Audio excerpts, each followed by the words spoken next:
Vimos varias cosas la vez pasada. Hablábamos sobre que Isaías había nacido o había vivido 700 años antes de Cristo y que David había estado 1000 años antes de Cristo. Entonces, para cuando Isaías profetiza sobre ciertas cosas, sobre el reinado de David, profetizando sobre la venida de Cristo, pues obviamente ya sabía sobre todas estas profecías.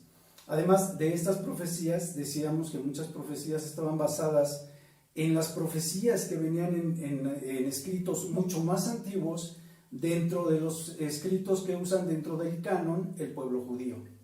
Entonces, quiero que me platiquen. Vimos de Isaías 1:1 hasta Isaías 2:4.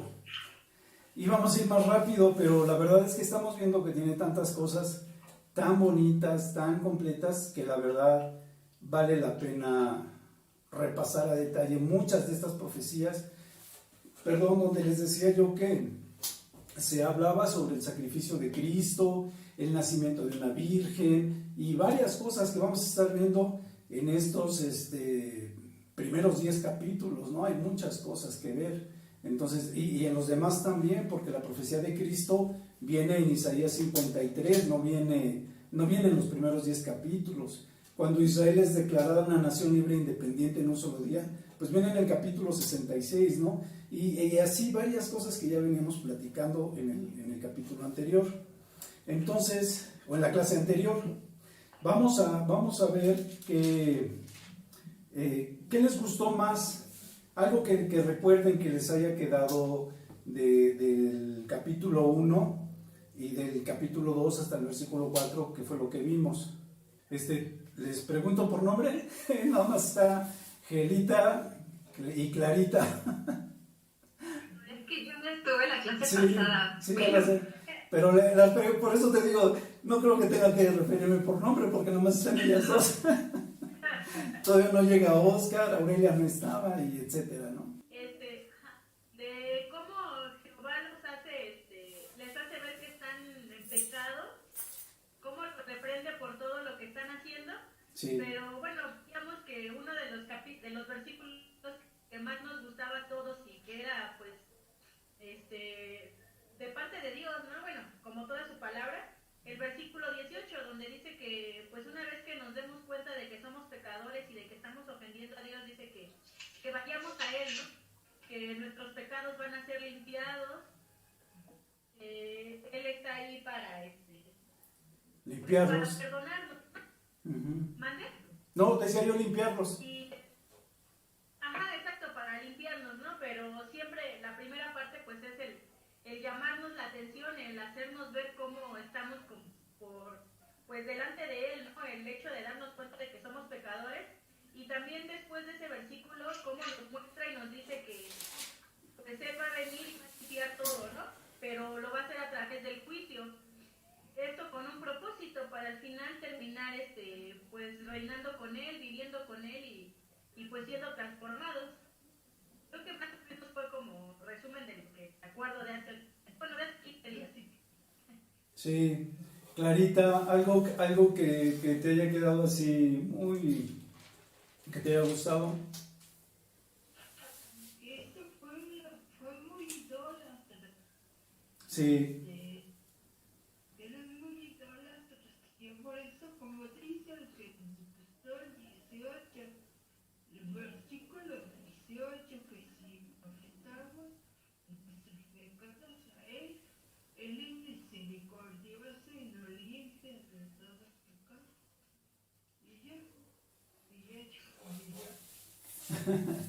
Y ya con eso. Muy bien. Fíjense, les platicaba yo que algunos de los historiadores decían que Isaías había sido muerto por el rey Nabucodonosor y que lo habían metido en un hueco, en un tronco hueco, y que después lo habían partido por la mitad. Y decía yo que pues a veces es difícil creerle a los historiadores, porque muchas veces dicen que ciertos hechos o ciertos personajes sí existen o no existen, de acuerdo a lo que dice la historia, pero muchas veces no tienen el conocimiento pleno de lo que realmente sucedió, como pasaba en las pirámides de Egipto, como pasaba en el libro de Job y otras cosas que habíamos visto, ¿no? Entonces, a veces estas profecías, como ellos lo leían, también les platicaba yo que en Isaías 49 venía la profecía también de lo que eran los etíopes, ¿no? Que estos judíos negros que salen de África, de Etiopía antigua, son los que son rescatados en 1991 más o menos. Entonces, ¿a qué es a lo que voy? A que el Señor, como decía Clarice, los castiga por esa idolatría y años, miles de años adelante, se ve que todavía se siguen cumpliendo. Las profecías recientes de las profecías cuando fueron esclavizados, fueron sacados de su tierra y demás, pues estaban en Isaías y se fueron cumpliendo en su momento. Pero las profecías futuras, aún a nuestras fechas, pues las estamos viendo, ¿no? Como yo les decía, una de las profecías es la de 1948, cuando Israel es declarado una nación libre e independiente en un solo día. Y la otra es en 1991, ¿no? Cuando salen estos judíos etíopes y que está definido como Etiopía dentro de la Biblia en la profecía. Entonces, esas profecías, por eso Isaías era tan famoso, porque sus profecías eran muy exactas. Entonces, aquí, algo de lo que a mí me gusta mucho, y yo les decía que es uno de mis versículos favoritos, tal vez porque yo soy muy de cuchillito de palo, ¿no? Donde le dice el Señor en Isaías 1:11, que les dice: ¿para qué me sirve, dice Jehová, la multitud de vuestros sacrificios? ¿No? Como diciendo, pues, ¿para qué me ofrendan? ¿De qué me va a servir? Dice inmediatamente después: hastiado estoy de holocaustos, de carneros y de cebo de animales gordos. No quiero sangre de bueyes, ni ovejas, ni machos cabríos. Entonces, les está diciendo que pues esto no lo necesita él, ¿no? Ese es el 11, el 12, el 13, el 14, el 15 y así sucesivamente. Y como dices, o decía Angelita, mientras por un lado ellos por pecar creían que sacrificando, haciendo sus sacrificios podían restablecer ese perdón de pecados, aquí les hace ver Dios que realmente están fuera de los límites, fuera de conocimiento. Y eso lo vamos a ver más adelante, en otro, creo que es en el 7, no recuerdo bien, en el 6 o en el 7. El caso es que les dice el Señor también, como dice Angelita, que aprendan a hacer el bien en el versículo 17, y les dice: busquen el juicio, o sea, justo juicio, la verdad de las cosas. Les dice: restituyan al agraviado, hagan la justicia al huérfano y amparen a la viuda. Decíamos que esto es parte de lo que realmente estamos llamados como el verdadero ayuno, como el verdadero evangelio, y en varias partes de la Biblia nos hablan de que cuando nosotros tenemos esa convicción de hacer el bien, hacer las cosas como Dios las manda, generalmente tendemos a pensar en el bienestar de las demás personas, cómo llegar a ellas, en qué servirles, cómo poder trabajar. Entonces, pero inmediatamente una vez que ya reconocimos esto, entonces dice el Señor: vengan luego, dice, ¿no? Y estemos a cuentas. O sea, entonces sí, pongamos en blanco y negro lo que hicieron, lo que entendieron de este plan de salvación.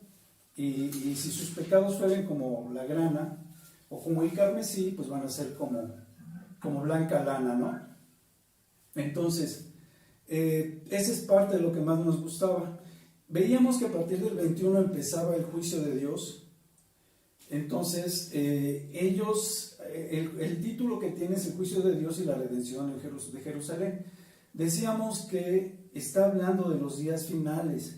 Pensábamos que aparentemente eran señales del fin de los tiempos, pero después, cuando empezamos el capítulo 2, confirmábamos que empieza a hablar sobre el reinado universal de Dios, o sea, ese reinado que viene después de la venida de Cristo, y que entonces la secuencia de esta profecía nos aclaraba de una manera pues casi muy evidente que el final del capítulo 1 está hablando sobre el juicio que va a tener sobre las naciones, y el 2 habla sobre el reinado universal de Cristo para el mundo, ¿no? Entonces, hasta ahí nos quedamos. Y ahorita vamos a empezar el juicio de Jehová contra los soberbios. Entonces, Gelita, pues arráncate, ¿no? Del 5 al 22. Órale. Ya sabes que cuando vamos de volada, órale. Una pregunta, hermano. Sí. En la parte del juicio y redención de Jerusalén, ¿hablas sobre el milenio después del En el principio del juicio? en el principio del 2. Ajá, exacto. Sí, nos da a entender por qué habla del reino universal de Jehová. Y entonces, Del milenio. el reinado del milenio, Ajá. ¿me estás preguntando qué es? Ajá, o sea que si esta parte de Isaías donde habla en el capítulo 2 del reinado universal de Jehová, ¿se refiere a los 1000 años? Sí, ¿Del milenio? sí, estábamos nosotros en el entendido de que posiblemente, no lo habla de una manera muy específica, pero por algunos detalles que veíamos la vez pasada, nos hacían entender que posiblemente hablaba de ese inicio de la venida del Señor Jesucristo cuando se iba a posicionar en un monte alto, creo que era el monte, no me acuerdo el nombre del monte. El caso es que está profetizado que cuando Cristo venga se va a posicionar sobre ese monte, ahí es donde se va a hacer manifiesto. Entonces platicábamos respecto a si ese era el monte más alto por cuestiones de prestigio, por cuestiones de ser señalado para que viniera el Señor Jesucristo, o que podrían ser varias alternativas, ¿no? Perdón. Entonces, bueno, porque dice, fíjate, en el 4 estábamos viendo que dice que viene Dios o viene Jehová, y al posicionarse en ese monte alto, viene a juzgar a todas las naciones, ¿no? Y a los pueblos y demás. Esa profecía hasta la fecha no se ha cumplido. Por eso decíamos que también podría ser la venida de Jehová, Cristo como parte de esta Trinidad. ¿Ok? Y porque viene por un reinado universal. El reinado universal solamente se va a dar en el juicio del gran trono blanco, y poco antes el reinado universal del Señor Jesucristo. ¿Ok? El reinado universal de Cristo es pie para que cuando se terminen los 1000 años ya venga el juicio del gran trono blanco y ya todos estemos en la presencia del Señor. Ok, entonces, habíamos llegado la vez pasada precisamente hasta el 2.4. Entonces, aquí vamos a empezar lo del juicio contra los soberbios. Entonces, ¿a quién le está hablando al pueblo judío? Perdón, Fer. Aquí le están hablando, aquí se está Sí. refiriendo al pueblo judío. El profeta Isaías está hablándole al pueblo judío de la palabra que le ha dado el Señor, aunque se ve que la unción de Isaías viene en capítulos más adelante, pero bueno, por lo pronto es eso, ¿no? O sea, efectivamente es una profecía de Isaías sobre el juicio hacia el pueblo. ¿Algo más que quieran comentar? Se supone que la reprensión es porque el pueblo al que están reprendiendo, bueno, sí, ciertamente es el pueblo judío, pero son de los que regresaron del exilio, ¿no? O me equivoco porque todavía esta parte son de los que regresaron de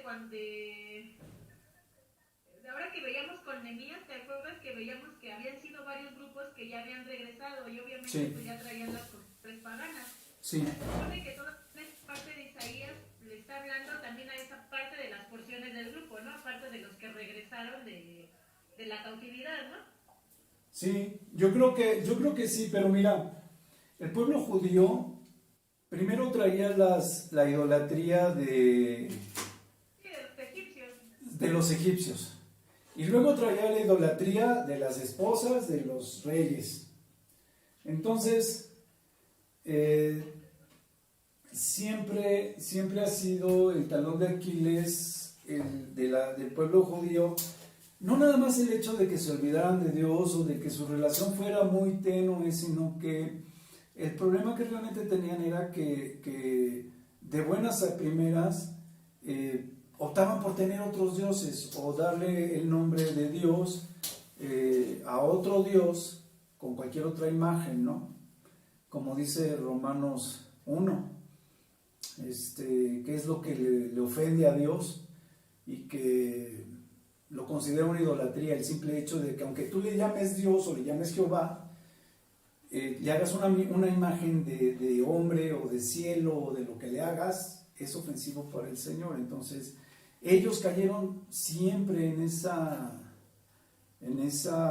si no caen en una tontería como la idolatría a otros dioses, sí caían en la tontería de ponerle imágenes a Jehová, cosa que ya sabían ellos desde los 10 mandamientos que no le agradaban, pero pues esos eran los judíos, ¿no? Y como decíamos, y luego añádele que por sus cónyuges o por ignorancia o por iniciativa propia tendían a hacer este tipo de idolatrías, ¿no? Ok, Clarice, ¿vas a comentar algo? Ok, quiero comentarles que aunque el versículo 4, por ejemplo, dice, como tú dices, Gerita, pues hablaba de los que estaban viniendo tal vez de este exilio, posiblemente, muy seguramente, pero también yo creo que parte del pueblo que ya estaba, también ya estaba, no tenía muy buena relación, ¿no? Y lo digo porque lo vemos desde el versículo 1, ¿no? Cuando él precisamente les está hablando, les dice que es una nación pecadora, ¿no? Así empieza el capítulo, no es algo muy ambiguo, sino que dice todos. Y después dice, y las ofrendas que traen, ¿quiénes llevaban las ofrendas al altar de Jehová? ¿Y quiénes le presentaban las ofrendas al altar de Jehová? No eran, podrían ser los que venían del exilio y también parte del pueblo, pero la reprensión hacia ellos eran los que llevaban las ofrendas al templo de Jehová. Porque le dice, ¿de qué me sirven tus ofrendas? ¿De qué me sirven tus sacrificios? ¿No? Entonces yo así lo entiendo. ¿Tú cómo ves, Gelita? A mí la impresión que me da es que la agresión, ese es el pueblo judío. Bueno, no la llamada de atención, ese es el pueblo judío. ¿Tú cómo ves, Fer? ¿No sabes de qué te estoy hablando? Del 1:11. Sí, 1, 11, 12 y 13, ¿no? O sea, o mientras... Sí, ve donde dice que por qué tanto sacrificio, holocaustos, y al final y al cabo siguen siendo pecadores, idólatras y todo eso, ¿no? Así es. Ajá.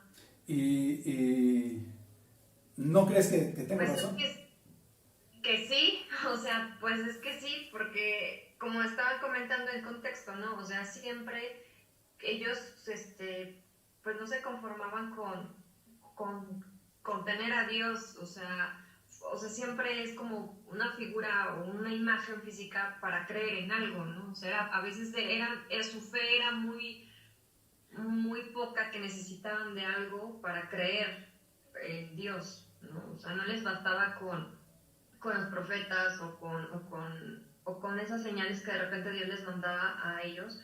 Eran como que muy desobedientes también, ¿no? O sea, aparte de que eran muy idólatras, de repente eran muy necios y muy desobedientes y muy faltos de fe. Entonces, por esa misma falta de fe, yo creo que ellos caían tantas veces en esta parte de la idolatría. Sí. Ellos hacían sus propias leyes, sus propios mandamientos, ¿no?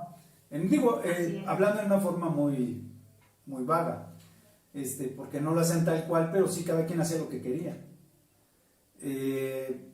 Gelita, ¿tú cómo ves? ¿Piensas que sí tengo razón una vez que te platico eso o crees que efectivamente se refería más a los que llegaban?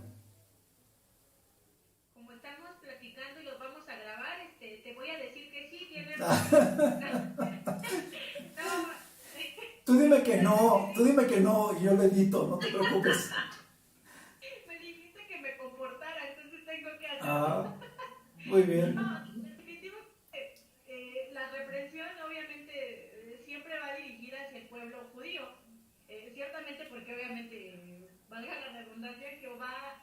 se presentó ante ellos. Pero obviamente también es hacia nosotros, ¿no? El hecho de escudriñarnos, de ver cómo está nuestra vida y lo parecidos que en muchas ocasiones somos al pueblo judío, ¿no? Sí. El hecho de que, no porque estemos como ahorita, ¿no? A lo mejor en grupos, porque estemos asistiendo o congregándonos, porque estemos llevando ofrendas que para nosotros pudieran calmar nada más nuestra conciencia, ¿no? Creo Sí. que también es esa parte, o sea, la reprensión, sí, directamente al pueblo judío, porque es el pueblo de Dios, ¿no? O sea, es el pueblo directo, pero nosotros como injerto, pues obviamente también nos reprende y nos muestra a través de ellos o a través de esta historia el hecho de cómo está también nuestra vida, Sí. de cómo debemos de ser y cómo tenemos que conducirnos para estar bien delante de Dios. Uh-huh. Pero Ahora, sí, o sea, de que va a dirigir al pueblo, pues al pueblo judío, pues sí, definitivamente. sí, y está hablando de un carácter general del mismo pueblo judío. Quiero hacerles mención sobre esto. Les iba a platicar yo sobre el 2, cómo dice más o menos en el 11, ¿no? El 2:11. Dice, la altivez de los ojos del hombre será abatida, y la soberbia de los hombres será humillada, y Jehová solo será exaltado en aquel día, en el día del Señor, cuando venga el Señor, cuando sea el día del juicio. Sigue hablándoles de lo mismo, del día del juicio, y cómo va a caer su ira sobre el soberbio. Pero más adelante vemos por qué no nada más habla del soberbio, porque también les dice, por ejemplo en el 18, dice, y quitará totalmente los ídolos, y se meterán en las cavernas, en las peñas y en las aberturas de la tierra, perdón, por la presencia terrible de Jehová y por el resplandor de su majestad, cuando Él se levante para castigar la tierra. ¿Ven cómo sí sigue hablando del día de la venida del Señor? El día de la venida del Señor Jesucristo. Clarita, va la pregunta revirada para Clarita. Coincidiendo. ¿Por qué dices que coincidiendo? Porque debiste haber estado en los estudios de las profecías, se pusieron muy buenos. Hay varias profecías que parecen hablar en sus características, hablando de las profecías de Isaías, por ejemplo, de Daniel, y hablando de las profecías del Apocalipsis y demás, donde habla de ciertas características que nos hacen pensar, en las mismas características que se van a dar, como temblores y ese tipo de cosas, ciertos temblores específicos que son muy fáciles de detectar, están señalados en las profecías en el día de la venida del Señor Jesucristo y en otras profecías en el día de la ira de Dios. ¿Me explico? Pero por ejemplo... Pero la ira de Dios tiene que ver solo con los judíos, ¿no? No, la ira de Dios es para todo el mundo, todo el que haya entrado en pecado. Okay. Ahora, Okay. nosotros, si lo vemos desde el punto de vista, yo les comentaba que la venida del Señor Jesucristo podría ser un poco antes del día de la ira, digo, del momento de la ira, porque en el momento en que nosotros somos arrebatados, en ese momento es cuando está presentándose la ira de Dios sobre la tierra. Y viene el Señor Jesucristo. La última semana de Daniel, ¿no? Esa última semana que habla. Sí, después de la última semana de Daniel. Entonces, es algo que, si quieres un poquito después lo platicamos, esos detalles, pero una de las características principales era el gran terremoto, como el que nunca se había sentido y no se iba a sentir en todo el mundo. Las mismas palabras, la misma frase está en profecías que hablan de la venida del Señor Jesucristo, la misma expresión, la misma frase están en las profecías que hablan del día del juicio del Señor o el día de la ira. Entonces, tú dices, a ver, espérame, ¿cuántos terremotos? Como que ninguno va a volver a ver, va a volver a suceder, ¿me explico? O sea, solamente puede ser un evento de una sola ocasión.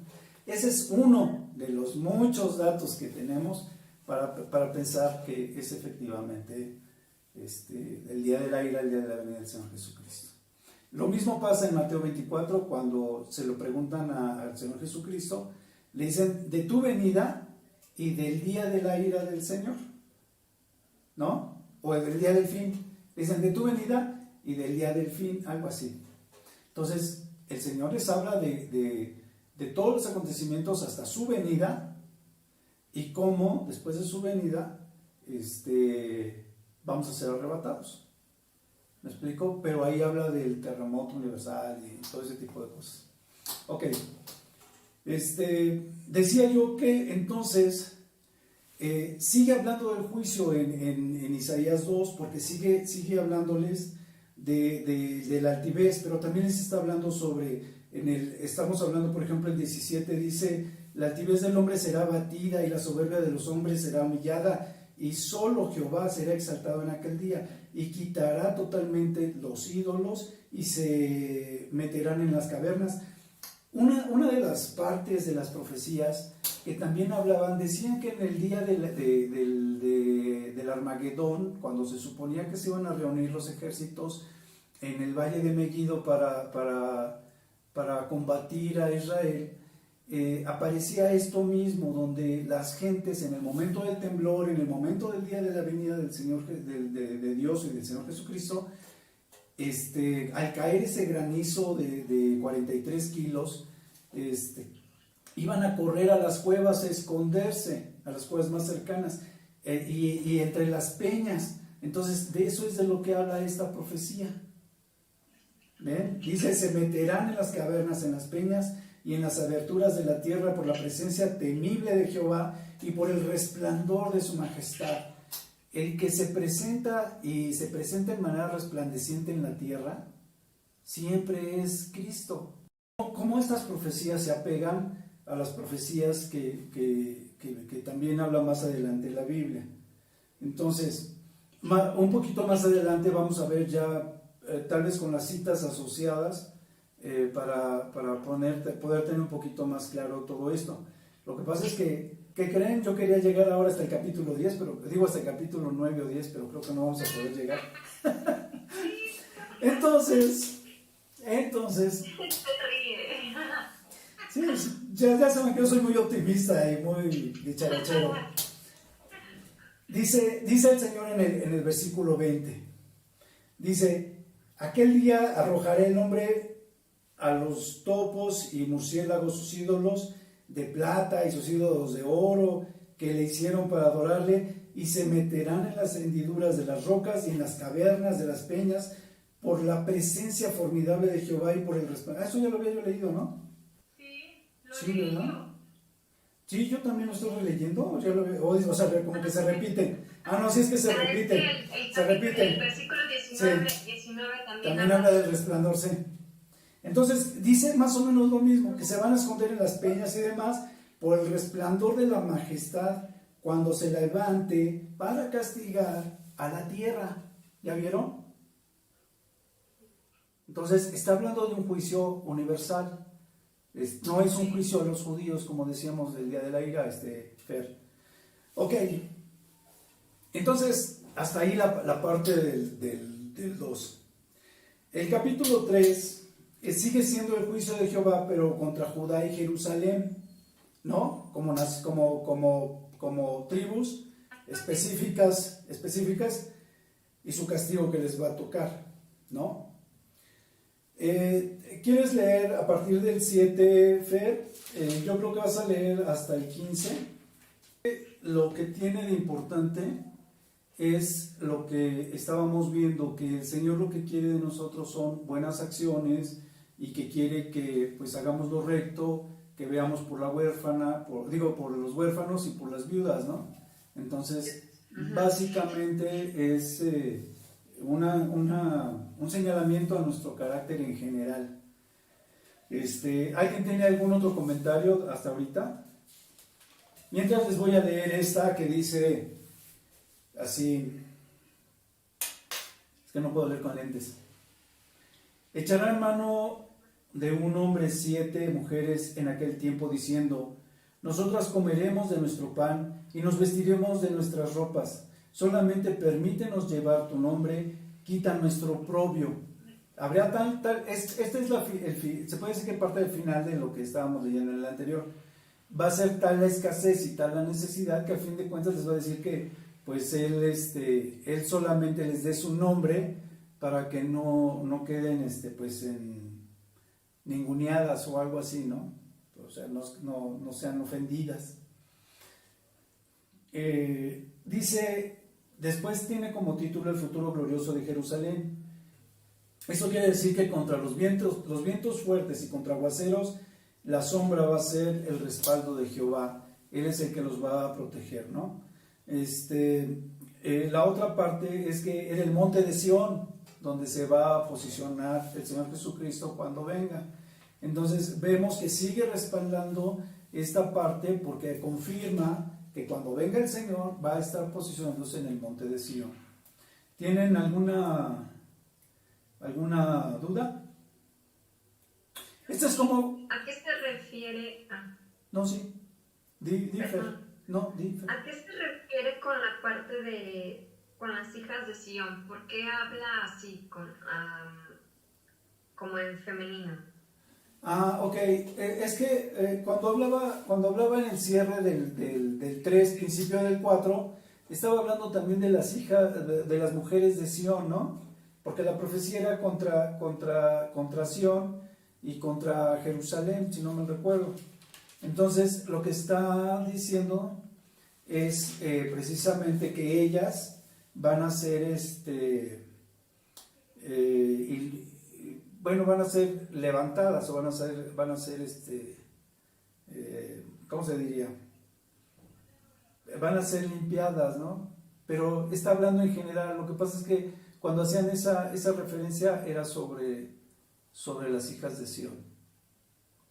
Me refiero a que cuando está hablando de las mujeres, lo que iba a suceder entre todo el pueblo, y habla del bienestar para las hijas de Sión, pero también dentro de todo el pueblo. Está generalizando. Bueno, generalizando en femenino. Gracias. Uh-huh. ¿Alguien tiene algún comentario más? Isaías capítulo 5 del 1 al 7. ¿Tienen alguna duda con respecto al castigo que les va a dar el Señor? Ok. ¿Sí entienden que la viña que el Señor había regado y le había dado bienes y le había dado cuidados y demás era Jerusalén, verdad? Sí. Y como siempre le echaron a perder. Como siempre. Suele decirse que la regaron. Esta sí, la regaron. Pero no como debían. Dice el 5:11, les voy a leer. Síganme, por favor. Dice en el 11. Entonces, como que no saben que están invocando o están pidiendo que les caiga la voladora. ¿No?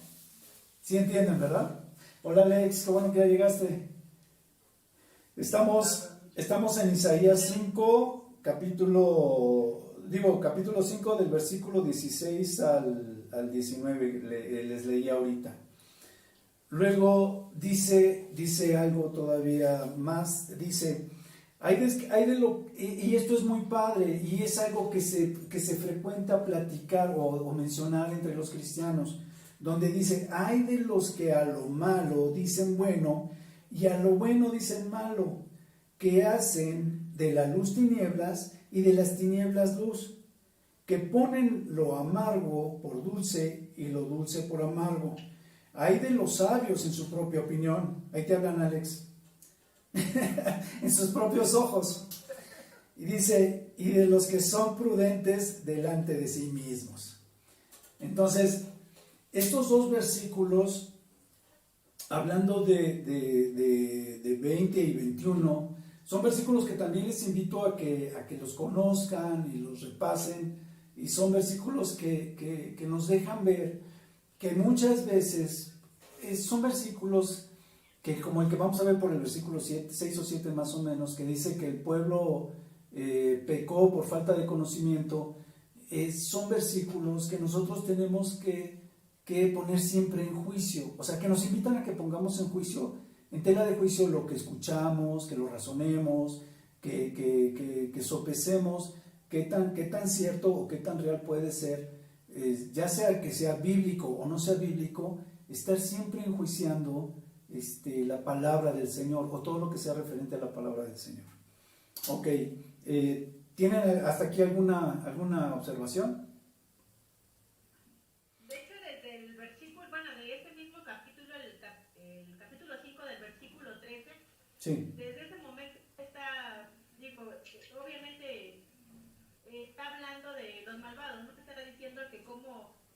estamos siempre, aquí habla de embriaguez, ¿no? Pero creo que también hace referencia a cómo nuestra mente siempre está cauterizada y así nos la pasamos todo el tiempo, ¿no?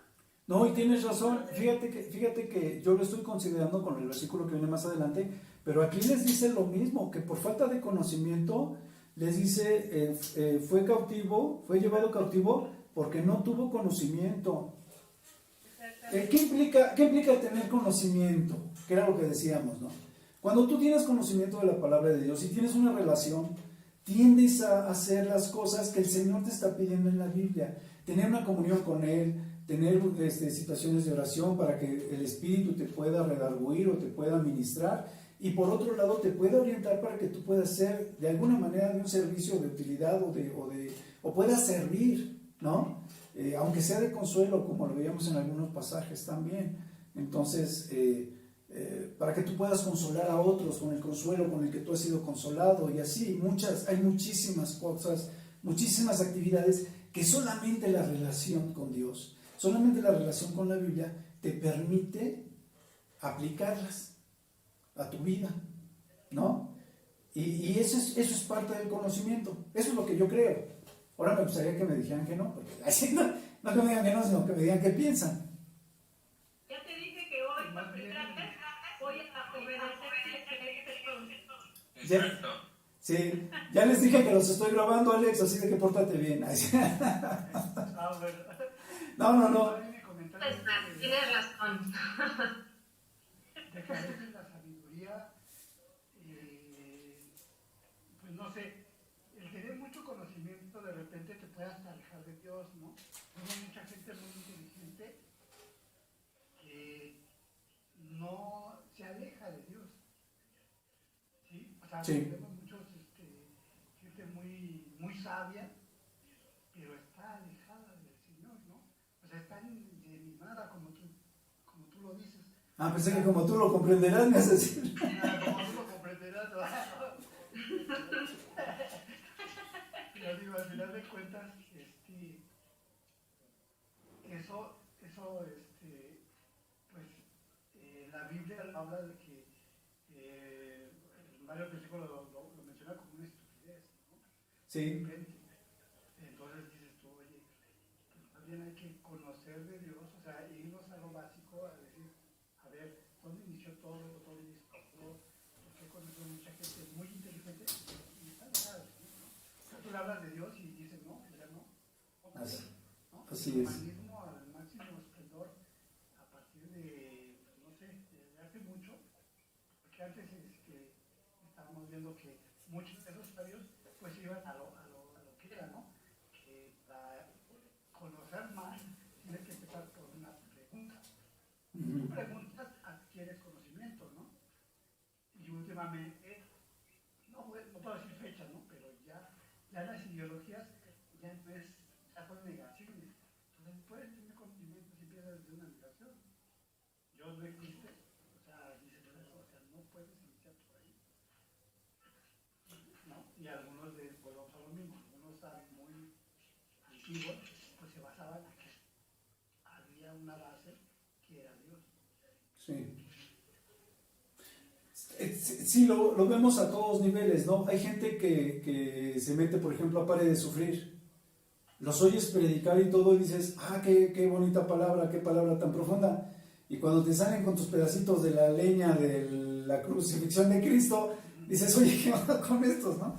Entonces, o que te piden dinero para orar por ti. O sea, son situaciones que, como decíamos, puedes tener ciertos tipos de conocimientos, pero eso no te garantiza que estés en la sabiduría que dice Proverbios del temor de Dios, ¿no?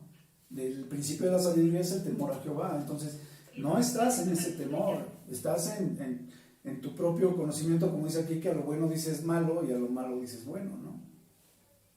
Sí, no, pues ahora sí que las metas las puso Dios.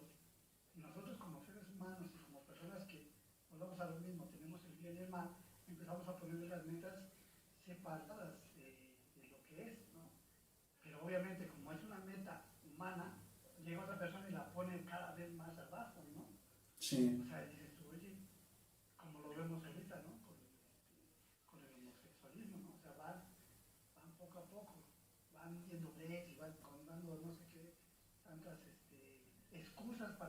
puedan tener derechos, pero no están viendo más allá de lo que ellos quieren. Porque eso volvemos a lo mismo, es un querer de la persona. Así. Así es. Oh. No existe otro sexo que es masculino y femenino. No hay más. Así es. Y en otro tipo de razones también que no tienen fundamento, ¿no? O sea, solamente son, porque yo estoy en el poder, yo voy a poner esta ley y empieza a ver, por eso también Dios dijo, no pueden comer de este árbol porque van a conocer el bien y el mal.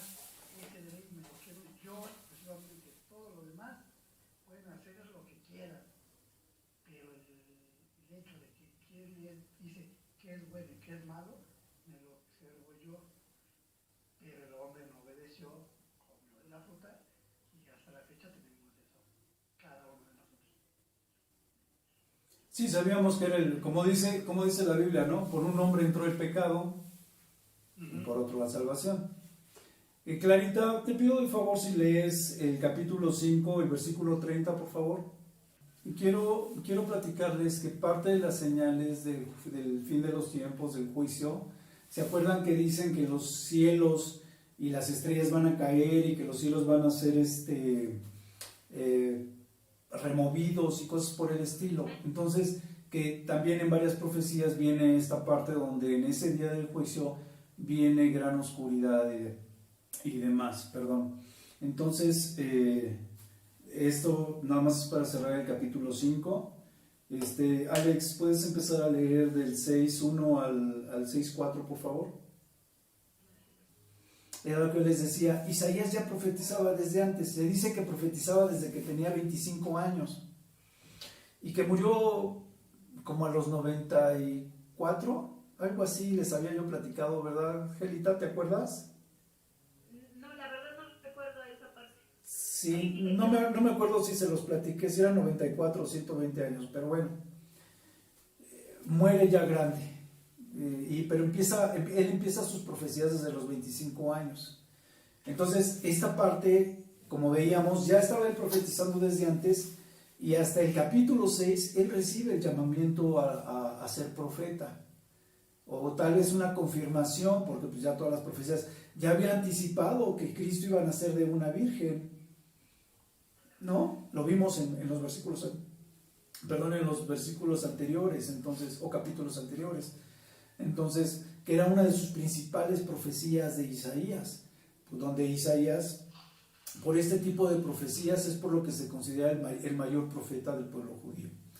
Ok, entonces, aquí habla de que van a ser gran parte de la humanidad va a morir, ya lo habíamos visto en las profecías, y que en ese entonces pues prácticamente va a quedar desolada la tierra. No sabemos si para cuando después del juicio final o después de los 1000 años sea cuando quede totalmente desolada, ¿no? Ok.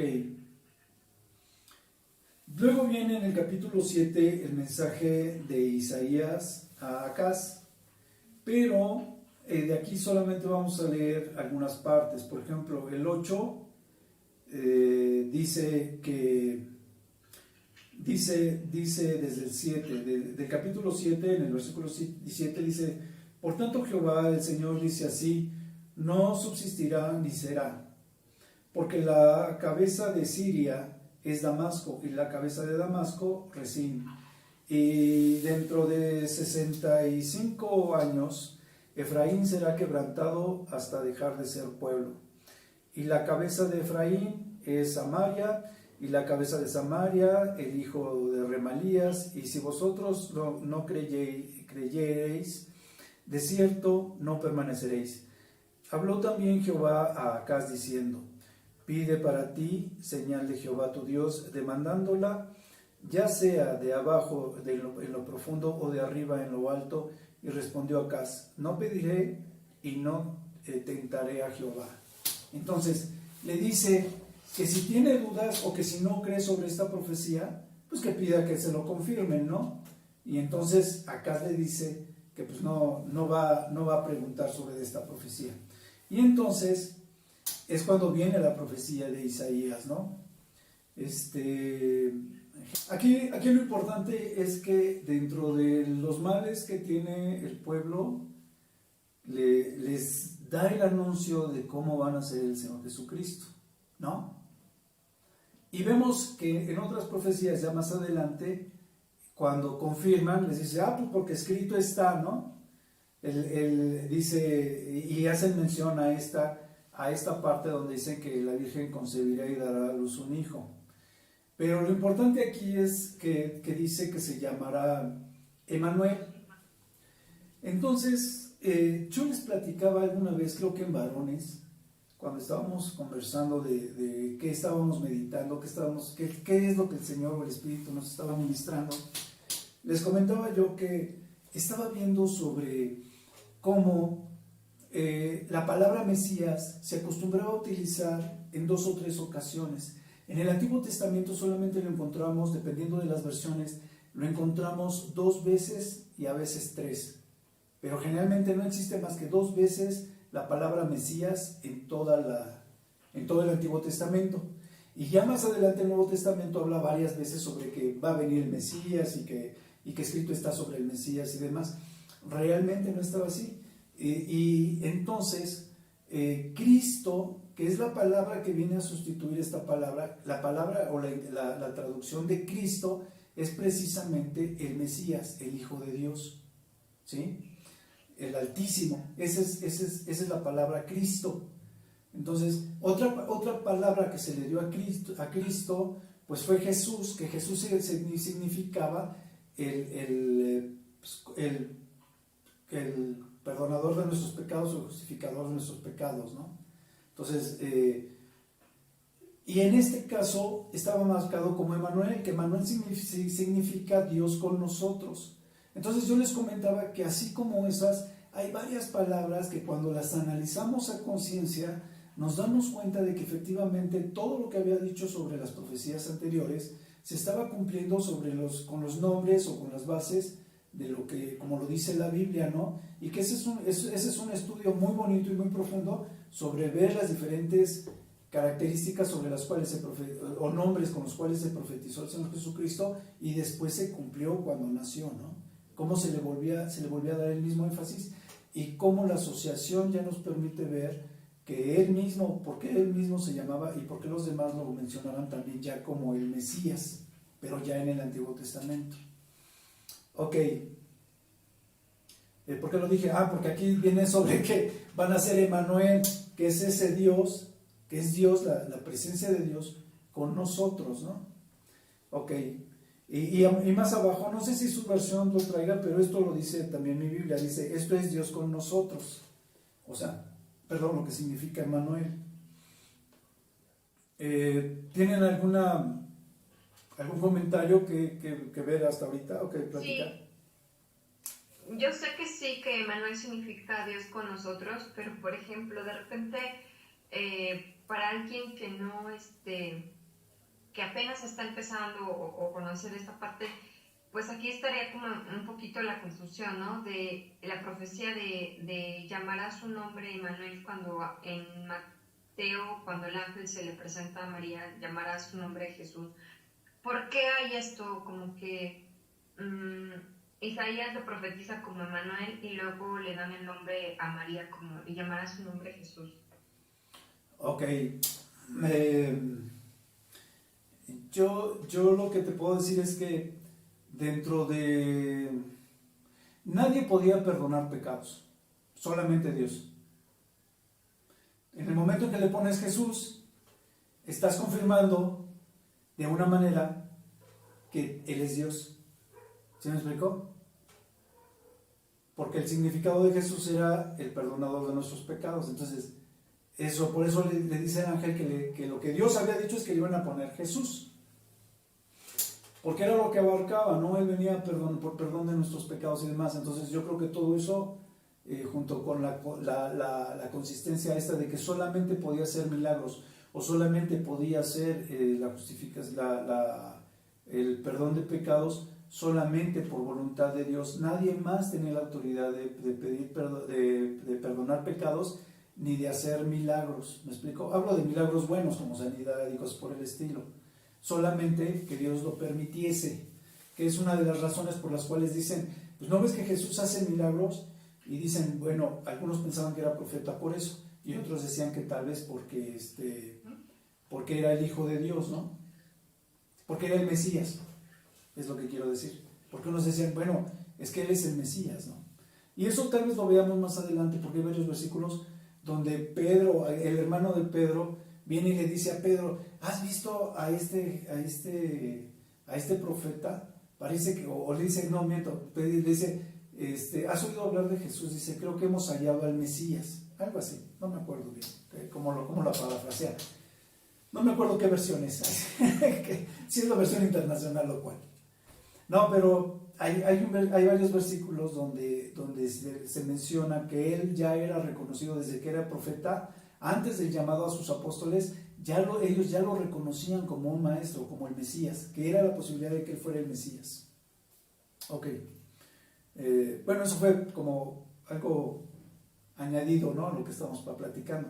Pero eso es a lo que me refiero. Dentro de las muchas características del Señor Jesucristo, una de ellas era que también era Emmanuel, ¿no?, la presencia de Dios con nosotros.